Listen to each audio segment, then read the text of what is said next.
Pengertian tape. Tape merupakan makanan tradisional yang banyak dikonsumsi oleh masyarakat Indonesia.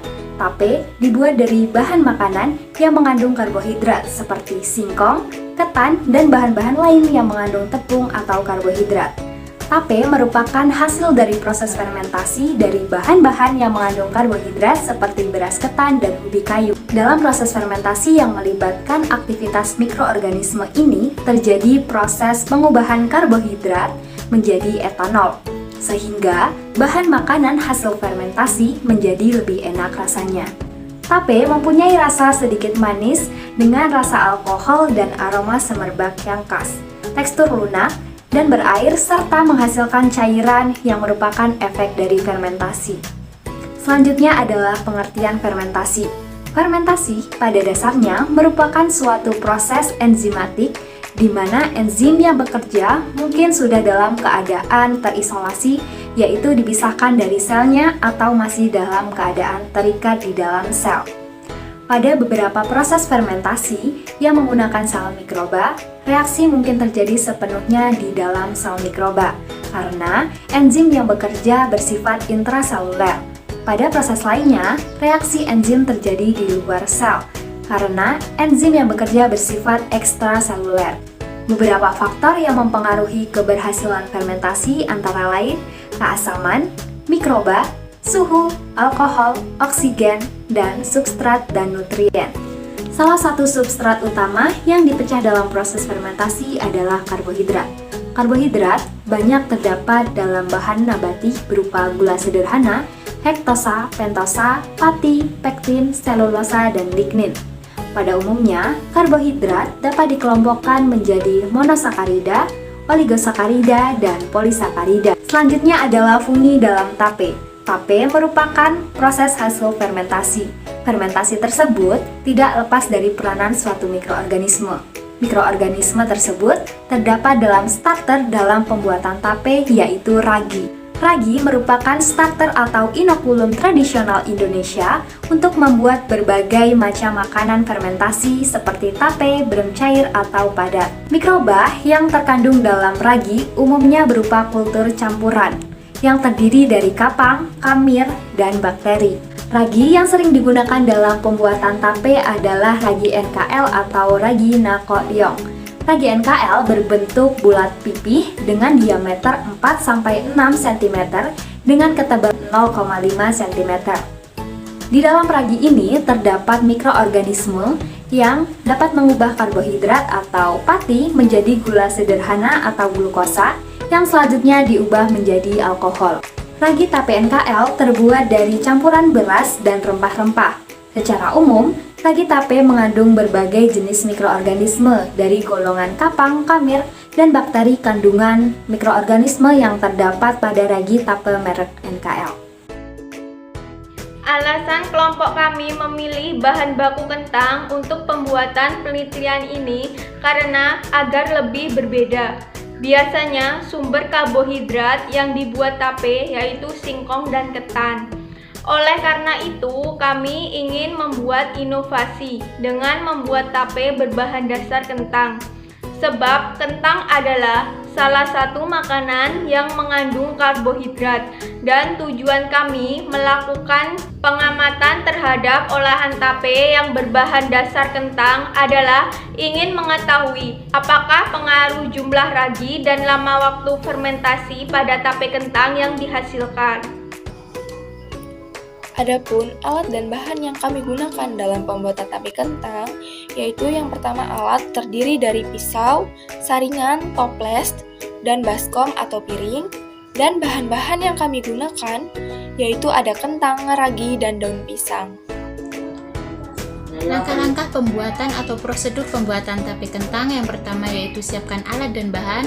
Yang kedua, haluskan ragi yang akan digunakan. Setelah itu kupas kentang hingga bersih dari kulitnya.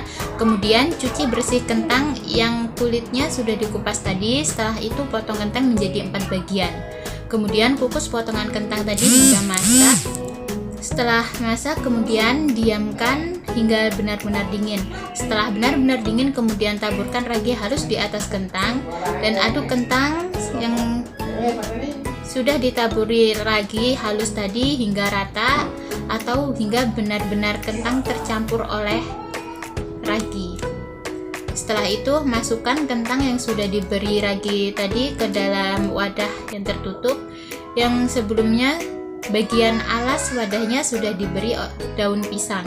Kemudian sebelum ditutup, berikan daun pisang di atas kentang yang sudah diberi ragi tadi dan sudah dimasukkan ke wadah yang tadi. Setelah itu baru tutup rapat wadah dan diamkan selama kurang lebih 3-5 hari serta amati perkembangan pada saat proses fermentasi.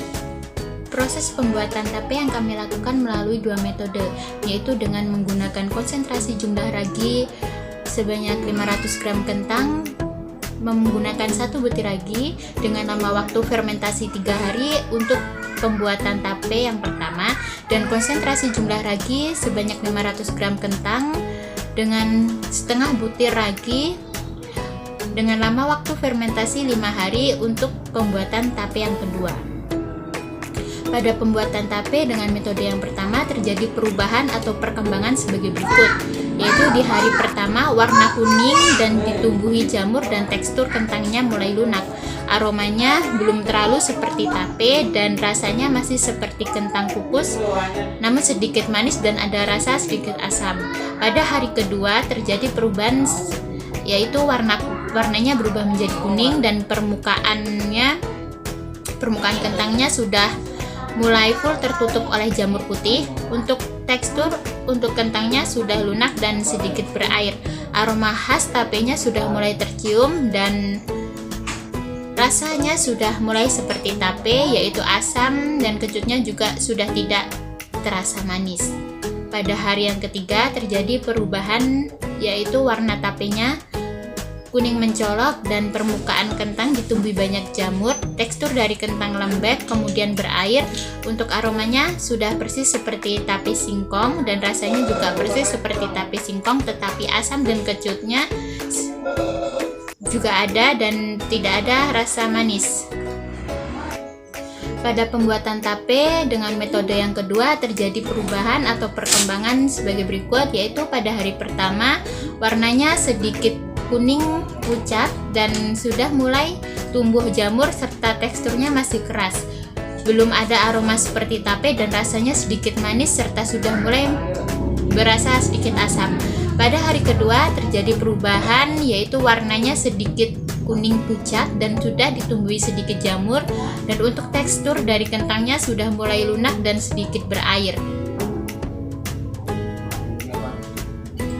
Aroma tapenya sudah tercium dan rasanya sudah mulai seperti tape, yaitu asam dan kecut serta ada rasa sedikit manis. Pada hari ketiga terjadi perubahan, yaitu warnanya agak sedikit kekuningan dan ditumbuhi banyak jamur. Tekstur kentangnya sudah lunak dan sedikit berair. Aromanya sudah persis seperti tape pada umumnya dan rasanya persis seperti tape, yaitu asam dan kecut juga ada rasa sedikit manisnya.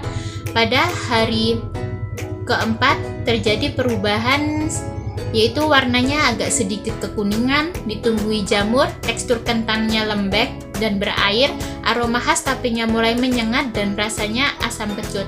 Pada hari kelima terjadi perubahan, yaitu warnanya kekuningan namun tidak mencolok dan kentangnya ditumbuhi oleh banyak jamur serta tekstur kentangnya lembek dan berair dengan cukup banyak dan aroma khas tapenya semakin menyengat dan rasanya semakin asam dan juga kecut. Dari hasil pembahasan penelitian yang telah dilakukan, maka dapat disimpulkan bahwa pengaruh jumlah ragi dan lama waktu fermentasi pada kualitas tape yang dihasilkan, yaitu yang pertama dari tekstur. Bila terlalu banyak ragi, maka terlalu banyak pula mikroba yang melakukan fermentasi. Akibatnya, proses fermentasi terjadi secara berlebihan. Kemudian, tape yang dihasilkan akan menjadi lembek dan terlalu manis. Sebab, semakin banyak karbohidrat yang difermentasi oleh mikroba ini menjadi etanol. Karena etanol merupakan jenis alkohol, maka cairan ini bila terlalu banyak akan memabukkan. Sedangkan jumlah ragi yang terlalu sedikit dapat menyebabkan tape yang dibentuk tidak manis dan terasa keras. Kemudian fermentasi yang berlangsung dalam waktu lama dapat mempengaruhi tekstur tape yang dihasilkan. Semakin lama waktu fermentasi, maka tekstur tape akan semakin lunak. Sebaliknya, waktu fermentasi yang singkat dapat menghasilkan tekstur tape yang lebih keras. Kemudian yang kedua yaitu rasa. Konsentrasi ragi yang terlalu banyak menyebabkan gula sederhana yang dihasilkan selama proses fermentasi akan semakin berkurang. Hal tersebut terjadi karena gula akan diubah menjadi alkohol. Akibatnya rasa manis pada tape akan berkurang. Dan bila terlalu banyak akan mempercepat proses fermentasi dan menyebabkan rasa tape menjadi pengar. Bila terlalu sedikit dapat menyebabkan tape yang terbentuk tidak manis dan terasa keras. Lamanya proses fermentasi pada tape sebaiknya jangan lebih dari 3 hari. Jika lewat batas maksimum dan pemberian ragi terlalu banyak mengakibatkan tape akan lembek dan terasa masam. Rasa masam disebabkan pati yang diubah oleh enzim amilase menjadi gula atau sukrosa. Enzim invertase mengubahnya lagi menjadi glukosa. Hasilnya berupa alkohol. Jika proses fermentasi terlalu lama, alkohol akan menghasilkan asam asetat sehingga dapat menghasilkan tape yang terasa masam. pH atau kadar asam asetat yang tinggi dalam tape dapat mempengaruhi cita rasa tape, malah dapat menyebabkan gangguan pencernaan, serta proses fermentasi yang terlalu lama dapat menghasilkan air tape yang cukup banyak, sedangkan rasa manis pada tape akan berkurang. Kemudian yang ketiga adalah aroma. Semakin lama waktu fermentasi, aroma alkohol tape akan semakin tercium. Aroma alkohol dihasilkan dari pemecahan gula menjadi etanol. Etanol dihasilkan dari gula yang merupakan hasil aktivitas fermentasi sel kamir. Kamir yang menghasilkan etanol adalah dari genus Saccharomyces. Kemudian yang keempat adalah warna. Perubahan warna tape terjadi akibat adanya penambahan ragi sehingga terjadi proses fermentasi, serta adanya perbedaan komposisi bahan. Faktor-faktor utama yang mempengaruhi degradasi antosianin adalah struktur dan konsentrasi antosianin, pH, suhu, serta keberadaan oksigen dan cahaya. Hal ini sesuai dengan pernyataan yang menyatakan bahwa perubahan warna yang disebabkan oleh penambahan jenis ragi dengan komposisi bahan menyebabkan perubahan warna pada tape. Demikian yang dapat kami sampaikan. Terima kasih. Salam lestari, salam konservasi.